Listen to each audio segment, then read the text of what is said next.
Alright guys, the other day I was here for the launch of the DB12, and of course that day was an event day. The whole place was full of people, and of course I caught a glimpse of the car. I showed you guys a little bit under the dark lighting and all that. But today I specifically come back here to check out the DB12, right? And of course this is the DBX707, the perennial favorite. All right. Look at it. It's a beauty, isn't it? And you know what's amazing? This car replaces the DB11 and also replaces the DBS Superleggera. One model, one engine, 4-liter V8 bi-turbo, 680 horsepower and 800 Newton meters of torque. And in this color, this shade, the iridescent emerald green. What a color, what a color. Now, as you all know, Aston Martins are hand-built, all right? The underlying chassis platform is bonded aluminium, okay? So basically, the entire car is made of aluminium. Think of full aluminium supercars and sports cars over the years. There are advantages when it comes to shaping them with aluminium and building them. So Aston is very, very well known for this construction method, all right? They're hand-built, they're still hand-built, all of them, so it's a very different thing from machine-built stuff. Now, what me as a big fan of Aston Martins is, when I look at this car, the aggression.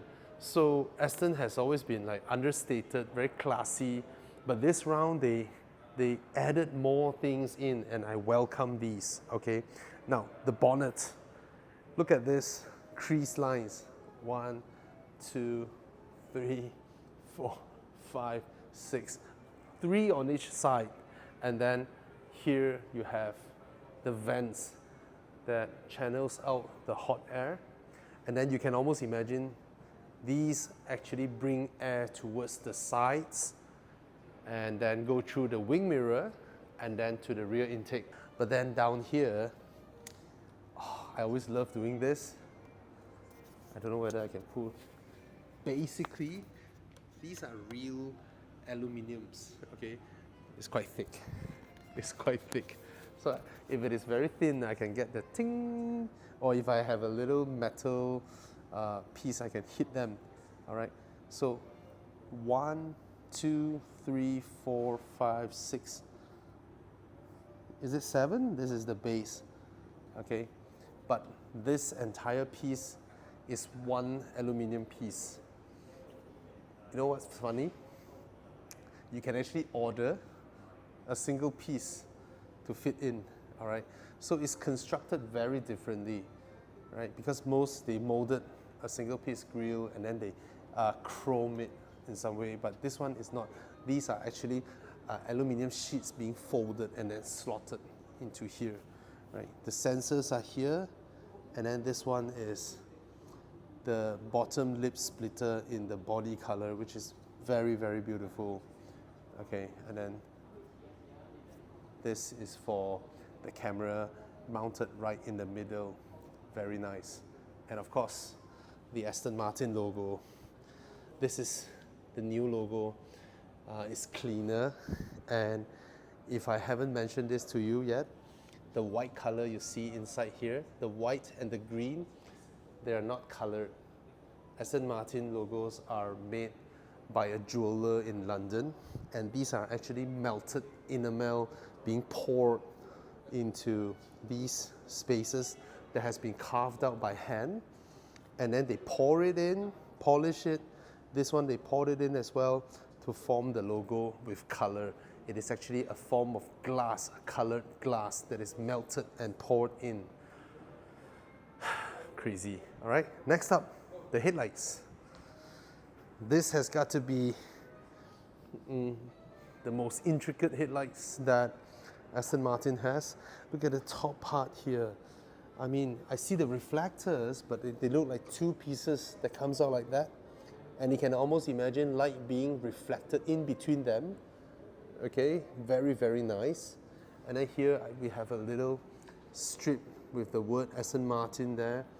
And of course, these shapes are designed to refract light. So we have the projector lights over here, and when they light up at night, the refractions, and then these daytime running, the whole thing is just beautiful.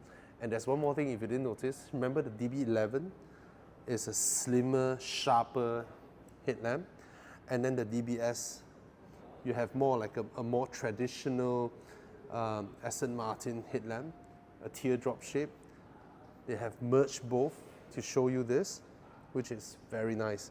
And of course these, oh, it's metal, very nice. All right, the hexagon metal down here for more air to come in. All right, the bonnet now opens this way instead of this way, okay? So it opens here, it's hinged here. So technically I can say that, oh yeah, the heavy mechanical hinge parts are mounted inside, so you have less weight hanging out there, okay? But that's overselling it. I still prefer how the bonnet opens this side because it's super cool. Down here, we have a little bit of a change.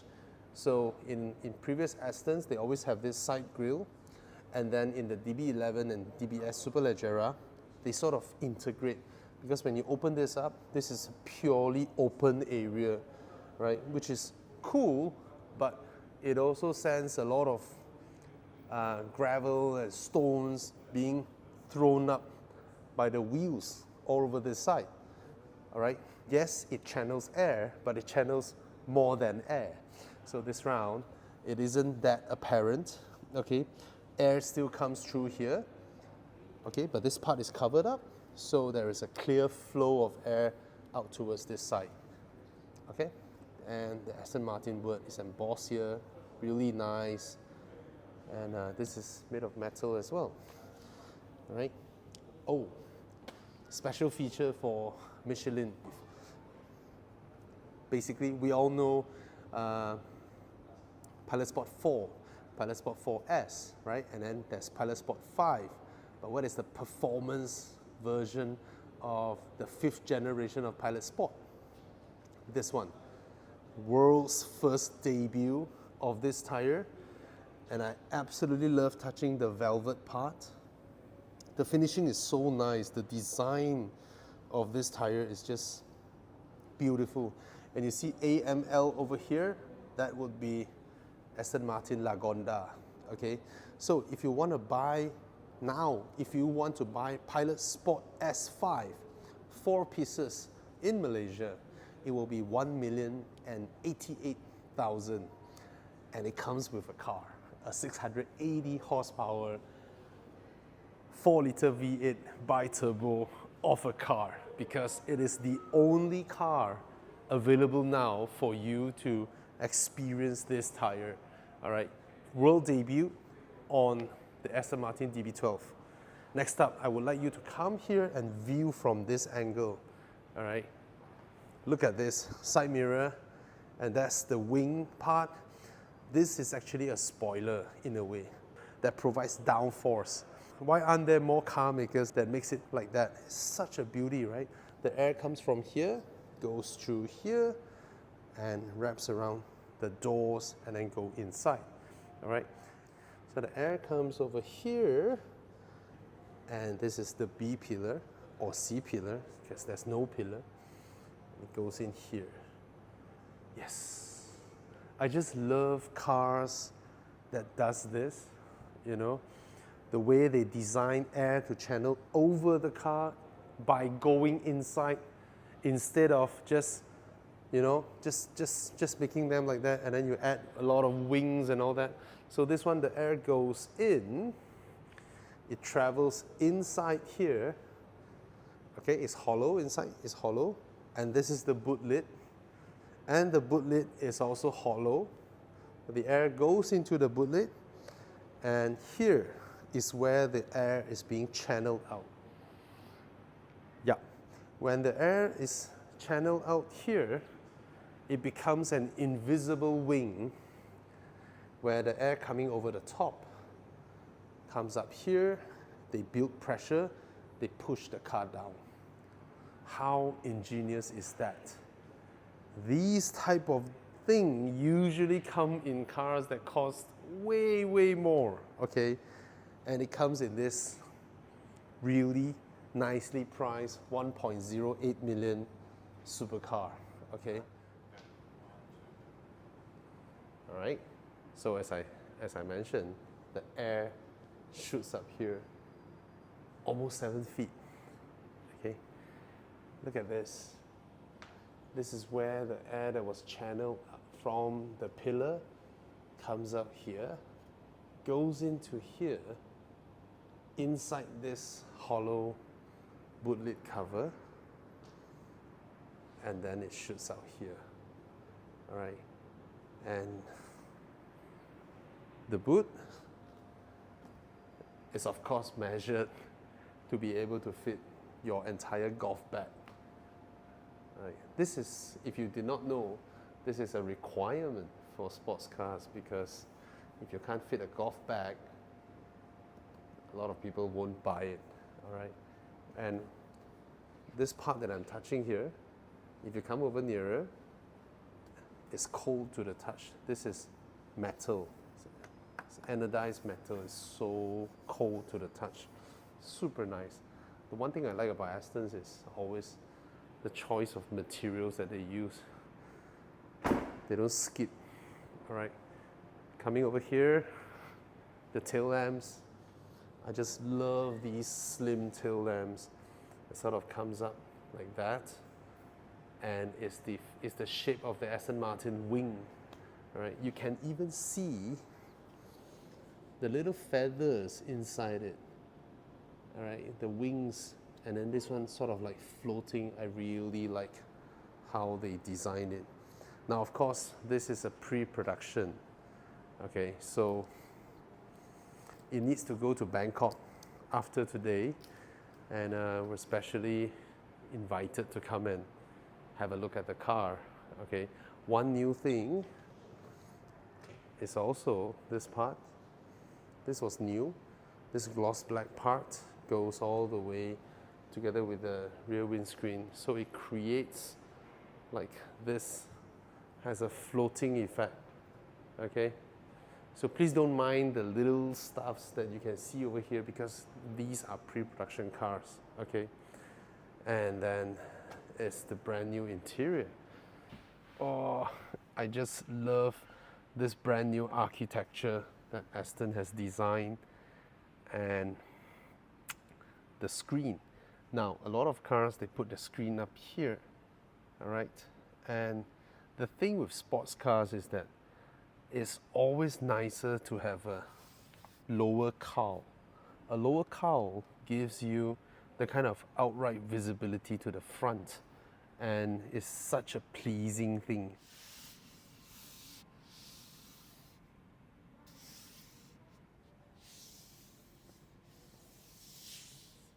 The smell, you know, of these rich, really rich and nice leather, they are just so nice to the touch.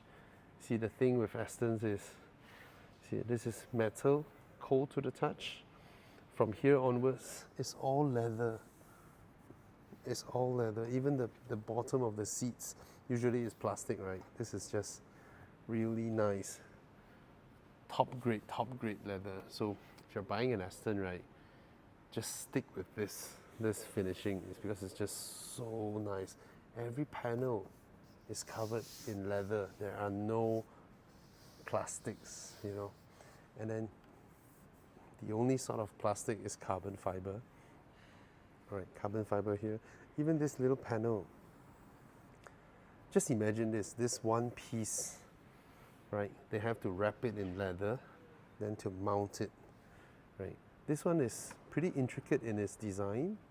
Okay, this aluminium strip, this polished aluminium that runs all across here, very slim aircon vents. Okay, which I suspect slim aircon vents usually makes a little bit of sound. All right, because of the slim profile. All right, inside here, the usual stuffs. Again, my favorite, right? The hinges.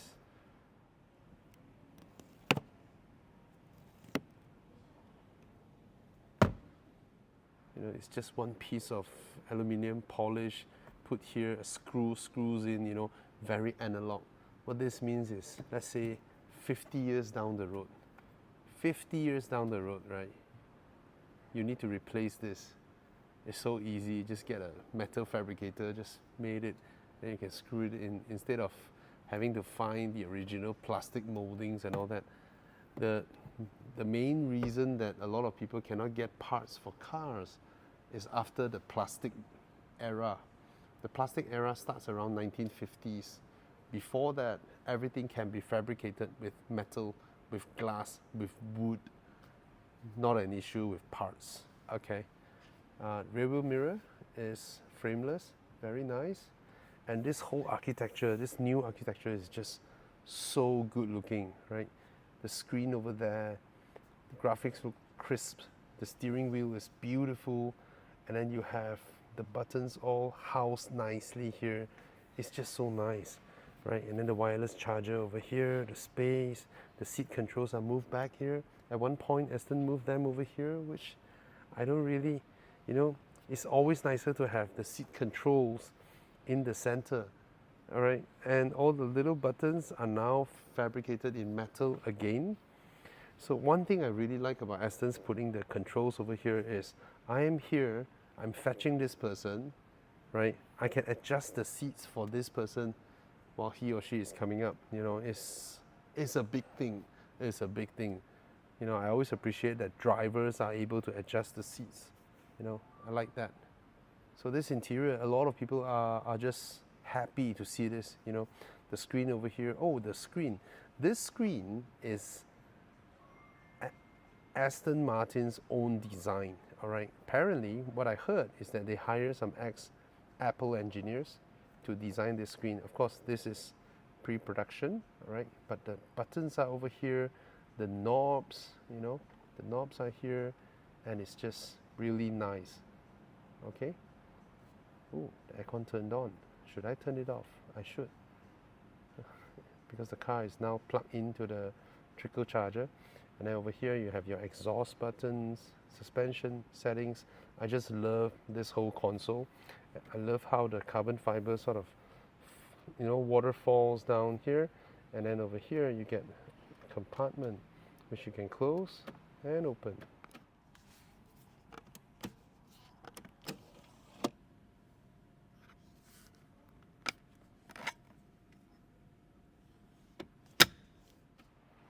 Alright, very nice. And it's a piece of wood in piano black. Alright, finishing is nice. The stitching is just lovely.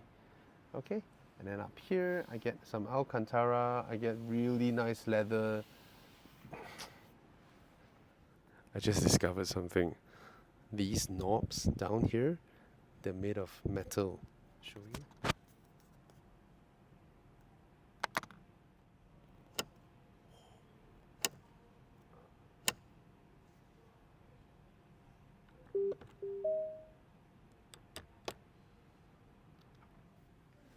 Okay. Lovely. Now this is a 2+2, but the rear seats, as you know, these are sports cars. It's mainly for you to put your stuff, and if you have really tiny babies, probably you might be able to. Okay. Oh my, check this out. The carbon fiber, it's matte, it's so nice. This leather strap. Lovely. If you want to come over to Aston Martin Kuala Lumpur and check out the DB12, you have to make an appointment because this pre-production car will go off from KL and towards Bangkok first. All right, but this is, yep, the new generation super tourer. All right, 680 horsepower, 800 Newton meters of torque. It is not only just a grand tourer, but performances that are near 700 horsepower. They call it a super tourer. All right, so very nice. Look at the lighting signature. Stunning. Yep. So this is a stunning looking car. All right, cheers.